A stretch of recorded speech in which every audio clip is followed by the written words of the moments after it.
بسم اللہ الرحمن الرحیم۔ اللہ کے نام سے شروع جو نہایت مہربان رحم والا۔ نحمده ونصلي ونسلم على رسوله الكريم اما بعد فاعوذ بالله من الشيطان الرجيم بسم الله الرحمن الرحيم ان الله وملائكته يصلون على النبي یا ایہا الذین آمنوا صلوا علیہ وسلموا تسلیما اللہم صل علی سیدنا و مولانا محمد معدن الجود والکرم وآلہ وبارک وسلم صلاة وسلاما علیک یا رسول اللہ۔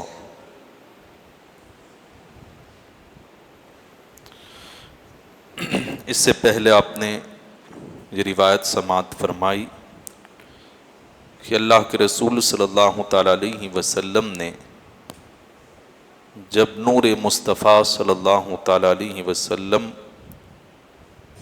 کی شکل میں آپ تھے اور اللہ تبارک و تعالیٰ نے آپ کو اختیار دیا کہ آپ جو خلعت چاہیں وہ اپنا لیں، اس وقت رسول اللہ صلی اللہ تعالیٰ علیہ وسلم نے اپنی امت کو یاد فرمایا۔ رب تبارک و تعالیٰ کو حضور صلی اللہ تعالیٰ علیہ وسلم کی یہ عطا پسند آئی اور اللہ تبارک و تعالیٰ نے آپ کی جو چاہت تھی وہ پوری فرما دی۔ نور مصطفیٰ صلی اللہ تعالیٰ علیہ وسلم کو جو چاہیے تھا وہ عطا فرما دیا۔ جب اللہ تبارک و تعالیٰ نے یہ فرمایا کہ میرے محبوب کے نور میں نے تم نے جو طلب کیا وہ عطا کر دیا، اس پر نور پاک مسرت سے پھولے نہ سماتے ہوئے اتنا خوشی کا اظہار کیا کہ نور مصطفیٰ صلی اللہ تعالیٰ علیہ وسلم سے ایک قطرہ نور ٹپکا اور حق تبارک و تعالیٰ نے اس قطرے کو نوازا اور اس کو 4120 اقسام میں منقسم فرما دیا۔ جو ایک قطرہ نور مصطفیٰ صلی اللہ تعالیٰ علیہ وسلم سے اظہار خوشی میں، مسرت کے اظہار میں ٹپکا تھا، اس قطرے کو اللہ تبارک و تعالیٰ نے نوازا اور 4120 قسموں میں اس کو اتنے حصوں میں تقسیم فرما دیا جس کے ہر حصے سے ایک نبی کی روح پیدا ہوئی، اور دوبارہ اللہ تبارک و تعالیٰ نے ایک حصے کو 10 حصوں میں تقسیم فرمایا، اور پہلے حصے سے حضرت جبرائیل علیہ السلام کو پیدا کیا گیا، دوسرے سے حضرت میکائیل علیہ السلام کو پیدا کیا گیا، تیسرے سے حضرت اسرافیل علیہ السلام کو پیدا کیا گیا، چوتھے سے حضرت عزرائیل علیہ السلام کو پیدا کیا گیا، اور ایک حصے سے رضوان جنت کو پیدا کیا گیا۔ اسی طرح ایک حصے سے ساکنان عرش کو پیدا کیا گیا، ایک حصے سے دردائل یعنی حاملان عرش جو عرش کو اٹھائے ہوئے ہیں فرشتے، ان کو پیدا فرمایا، ایک حصے سے عقائل اور رأس الہدا کی تخلیق فرمائی، 10ویں حصے کو پھر 10 حصوں میں تقسیم فرمایا، اور اس طرح رب تبارک و تعالیٰ نے نور مصطفیٰ صلی اللہ تعالیٰ علیہ وسلم سے تخلیق کا کام جاری و ساری فرمایا۔ نور مصطفیٰ صلی اللہ تعالیٰ علیہ وسلم سے جو انبیاء کرام کی ارواح کو پیدا کیا گیا، اس تعلق سے سیرت حلبیہ کی بھی ایک روایت ہے کہ جب اللہ تعالیٰ نے نور محمدی پیدا کیا تو آپ کے نور سے تمام کے انوار باہر آ گئے، اور اللہ تعالیٰ نے نور محمدی کو حکم دیا کہ انوار انبیاء کی طرف دیکھیں۔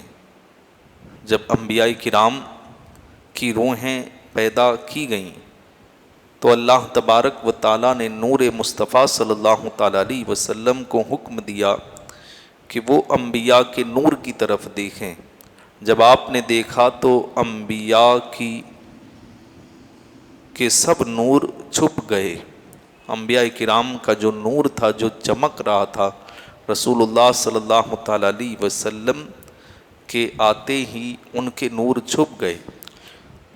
تو انوار انبیاء نے پوچھا، اے پروردگار، یہ کون ہیں کہ جن کے نور سے ہمارے نور چھپ گئے؟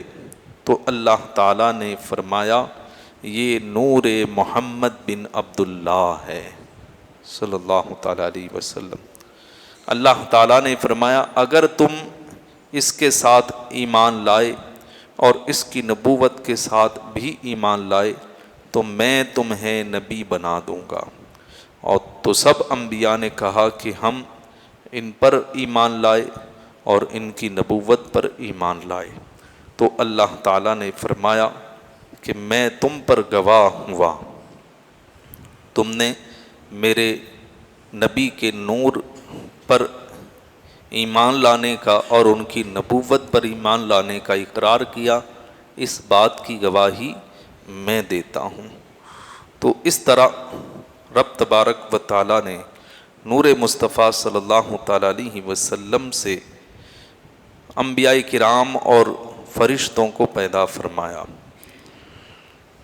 اللہ تبارک و تعالیٰ نے 10ویں حصے کو پھر 10 حصوں میں تقسیم فرمایا، اور اس میں سے ایک حصے سے عرش کو، دوسرے حصے سے لوح کو، ایک حصے سے قلم کو، ایک حصے سے جنت کو، ایک حصے سے آفتاب کو، ایک حصے سے ماہتاب کو پیدا فرمایا، ایک حصے سے 8 مقرب فرشتوں اور نائبین رضوان جنت، جو جنت کے دربان ہیں، رضوان جنت جن کا نام ہے، فرشتے ہیں، ان کے نائبین کو پیدا فرمایا۔ ان میں سے ہر ایک کے ساتھ تقریباً دوسرے 80,000 فرشتوں کو پیدا فرمایا، اور 10ویں قسم سے ایک جوہر پیدا فرمایا جس کا طول و عرض، یعنی جس کی لمبائی اور چوڑائی 4 جانب سے، چاروں طرف سے 4000 سال کی سفر کی مسافت کے برابر تھا۔ اب یہ وہاں کے 4000 سال کی مسافت، اس سے آپ اندازہ لگا سکتے ہیں کہ اس جوہر کی لمبائی اور چوڑائی کتنی زیادہ ہوگی۔ جب اس جوہر پر توجہ فرمائی تو وہ جوہر مضطرب ہوا، حرکت میں آ گیا، اور آبی و آتشی کیفیات سے دوچار ہوا، یعنی جب وہ حرکت میں آیا تو اس میں سے پانی تیار ہوا اور آگ تیار ہوئی۔ اس جوہر کی آبی کیفیات سے دریا جاری ہو گئے۔ اس جوہر کی جو آبی کیفیات تھی، پانی کی کیفیتیں تھیں، اللہ تعالیٰ نے اس سے دریاؤں کو رواں دواں فرمایا، اور بعد میں ان دریاؤں میں طغیانی کی وجہ سے تیز ہوائیں چلنی شروع ہوئیں اور وہ فضا میں باقی رہ گئیں۔ اس کے بعد وہ آگ جو اس جوہر کے اضطراب سے خالق و مالک کی نظر کے تصرف سے ظاہر ہوئی تھی، اس آگ نے اس پانی پر غلبہ حاصل کر لیا، یہاں تک کہ پانی جوش میں آیا اور بگولے پانی کے اوپر نمودار ہوئے، جس سے زمین پیدا ہوئی۔ اس کے علاوہ ان بگولوں سے بخارات اٹھے، یعنی دھوئیں، اور ان دھوؤں نے آسمان کی ہیئت اختیار کر لی، اور اس سے جو موزیں ظہور پذیر ہوئیں ان سے پہاڑ وجود میں آئے۔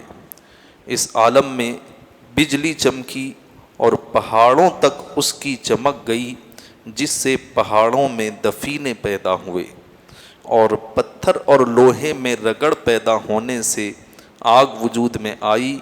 یہ دوزخ کے مادے کا آغاز تھا۔ اس کے بعد فرش زمین کو بچھایا گیا تاکہ اس میں جانوروں، پرندوں، درندوں اور انسانوں کے رہنے کے لیے جگہ بنائی جا سکے۔ اس طرح زمین کو 7 طبقات میں تقسیم کیا گیا۔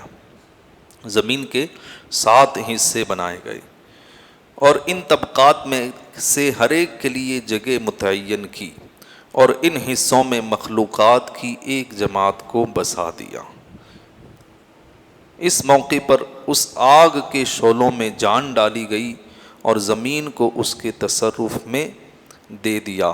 اسی وجہ سے جنت کے لیے 7ویں آسمان پر جگہ بنائی گئی اور دوزخ کے لیے زمین کے نیچے کے حصے کو مقرر کیا گیا۔ یعنی جنت آسمانوں میں ہے اور دوزخ یہ زمینوں کے نیچے ہے۔ بعض روایتوں میں یہ بھی ہے کہ یہ جو زمین سے کبھی کبھی جوالا مکھی پھٹتا ہے اور اس کے اندر سے آگ کا جو مادہ نکلتا ہے وہ دوزخ کے اثر سے ہے۔ تو ہم اندازہ لگا سکتے ہیں کہ جب دوزخ کا اثر ایسا ہے تو پھر دوزخ کیسی ہوگی۔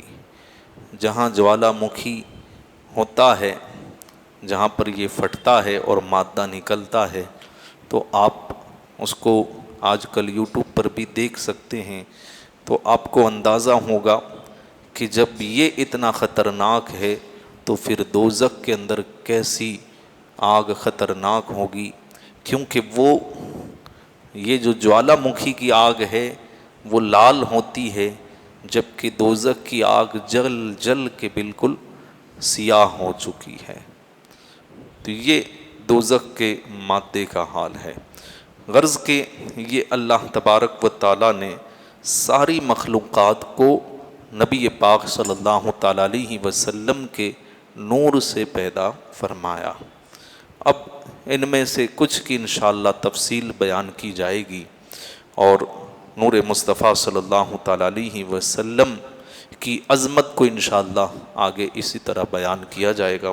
اللہ تبارک و تعالیٰ ہم سب کو نور مصطفیٰ سے چمک اور نورانیت کا حصہ عطا فرمائے۔ السلام علیکم ورحمۃ اللہ وبرکاتہ۔